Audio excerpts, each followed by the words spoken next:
Nagaa faraarri jaalalli waaqayyoo karaaf kallattii jirtan hundumaan isiniif haa baay'atu. Akkam jirtu nagaa keessanii haan obboleettiin keessan baay'ee nagaa kooti. Guyyaa irraa kan ammoo obboleettiin keenya tokko obboloota gorsa jaalalaa kennan biraan naa gahii jettee ergaa ishee na dhaqqabsiiste tokko sin dhageessisuun fedha. Itti hirmaan dhaggeeffadhaa. Obboleettiin kunis maqaan ishee akka dhaamu hin barbaaddu. Garuu ergaa kana obbolootaaf qooduu waan barbaaddeef maal jechuu yookiin maal nu barsiisuu maal nu gorsuu barbaaddetu kan jedhu wal wajjiniitiin dhaggeeffanna. Waggaa afur duraa biyya kootti hiriyaa jaalalaa qabadheen ture. Hiriyaan ani qabadhe kanaan baay'ee wal jaallanna ture. Chaalenjiiwwan hedduus waliin dabarsineerra. Sababbiin isa jaalladhuuf obboloota koon maatii koon illee jibbameera. Inni garuu baay'ee na jaallata. Maatiin isaas hedduu na jaallatu. Keessumaa harmeen isaa baay'ee na jaallatti.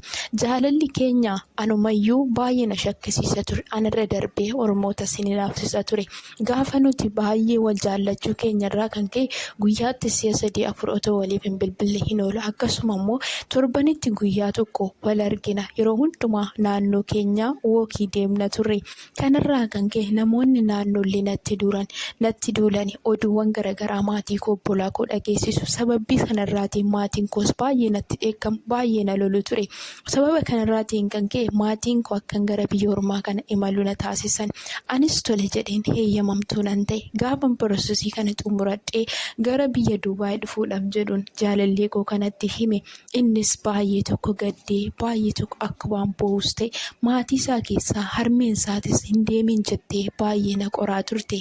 Haa ta'u maleetii garuu akkaataa saniitiin maatii koo gidduu jiraachuun anatti ulfaataadha. Maatiin koo otoo yeroo san aniif jaalalleen koo wal fuunas jenneeti tole jedhanii na kennuu hin danda'ani.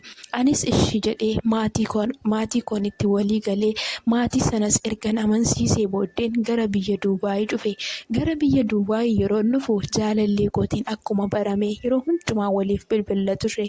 Turtii ji'a 2 booda amalli isaa natti jijjiirame. Baay'ee tokkoon qorame. Maatii isaa yeroon bilbileef harmee isaatiif garuu nagaa manatti haasofti. Inni immoo amalli isaa natti waan jijjiirameef jireenyi koo gaaffiin guutama ture.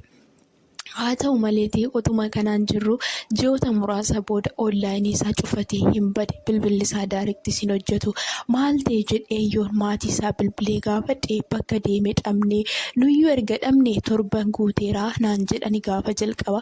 Ergan akkasitti ta'eetiin nan obsee baay'ees nan gaddee baay'ees nan boohe. Sababbiin isaayyuu namni kun na dhokachuu barbaadeeti yookiin na dhiisuu barbaadeeti waan jedhus baay'ee tokko na qoraa ture. Ani kaleessayyuu jaalalli nu gidduu jiru na shakkisiisuyyuu garuu isarraa abdii kutachuu hin danda'u. Baay'een isa jaalladha. Isaaf jedhee aarsaa gurguddaa kaffaleera. Maatii koof obbolaa koon jibbameera. Kanaatiif jaalalli keenya akka gargarcitu hin barbaaduun ture. Kanaafis hedduu nan qorame.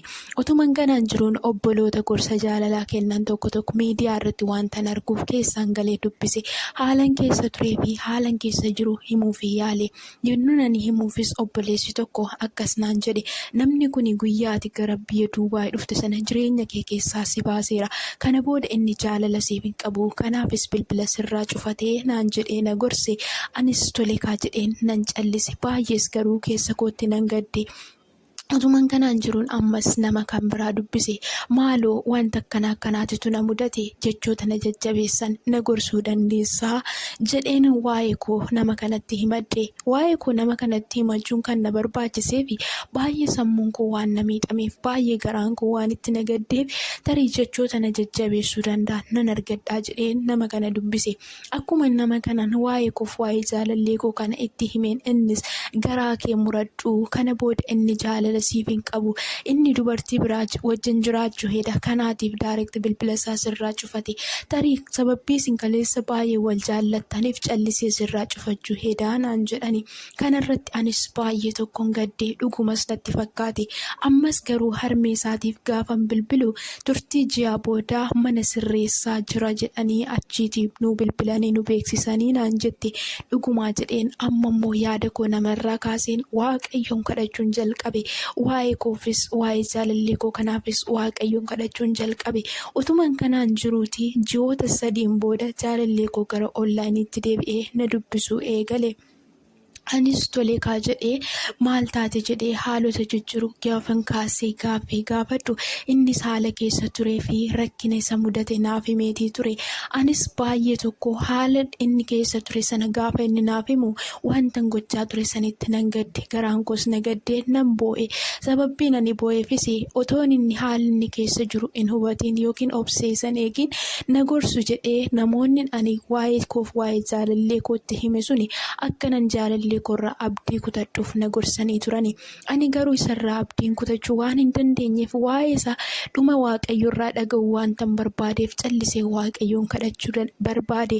Kanarrattis turtii ji'ootaan booda jaalallee koo gara ollaanitti gaafa deebi'u haala keessa tureef rakkina inni keessa ture gaafa naaf himu harmeensaa jechi isheen naan jette sanallee nan yaadadhe. Kanarrattis dubbii arraba kootti hin gaabbee baay'ee tokkos ofan waqqasee ani jaalallee kootti wantan godhe kana hamma yoonaayyuu hin himne. Baay'ee tokko qoramaa waan hin tureefi sana booddee garuu jaalalleen koo fi ani innis ollaanitti deebi'ee nagaadhaan hamma guyyaa irraa wajjiniitiin kan jiraachaa jirru waggaa 2 asitti gara biyya koo galee jaalallee koo wajjin wal argine amma qubeellarree godhannee cini keenyas fuuldura kanaa jettee obboleettiin keenya yaada qabduu fi gorsa qabdu nuuf qooddatu jirti. Egaan obboloota koo maal jechuun barbaada iddoo kanatti obboleettiin keenya kuni jaalallee ishee kan biyyatti barte kan biyyatti baay'ee seenaa hedduu wajjiniitiin dabarsan kan wal jaallatan ture. Haa ta'u garuuti haalli rakkisaan gaafa isa mudatu inni immoo ollaanii isaa cufatee bade. Gaafa inni ollaanii irraa cufatee badu maatiin isaatis quba hin qabani ture. Sababbiin isaayyuu akka tasaa karaarraa qabamee hidhamee ta'uu danda'a waan ta'eetiif maatiin isaatillee eessa akka ture ji'a booda kan baran jechuudha. Kanaatiif jaalalleen ishee kuni maal keessa akka ture otoo isheen hin beekin namoota gorsa jaalalaa kennu jedhan kanaatiin dhaqxeetu na gorsaa jettee gaafa isheen iccitii jireenya isheetti himattu isaan garuu jaalallee ishee kanarraati abdii akka kutattu ishee gorsanii argitanii garaagarummaa namaaf waaqayyo gidduu jiru. Jalqabumarrayyuu obboleettiin kun otoo waa'ee jaalallee ishee kanaaf nama mari'achuu yookiin immoo nama gaafachuu dhiistee waaqayyoon kadhatte turte yeroo dhiyoo keessatti wanta garaa ishee boqachiisu dhagahuu dandeessi ture. Obboleettiin kun nama tokkorraa akkas dhageesse nama lammaffaarra gaafa bira hidhattu akkasuma qormaata kan biraa keessa galte. Sana booddeetti namarraa ija ishee kaastee gara waaqayyoon garagalte.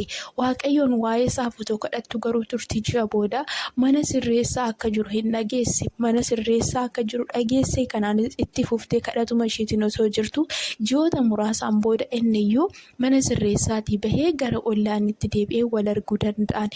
Qormaanni isheen keessa turte qormaanni isni keessa ture sunis hundumtuuyyuu hin furan.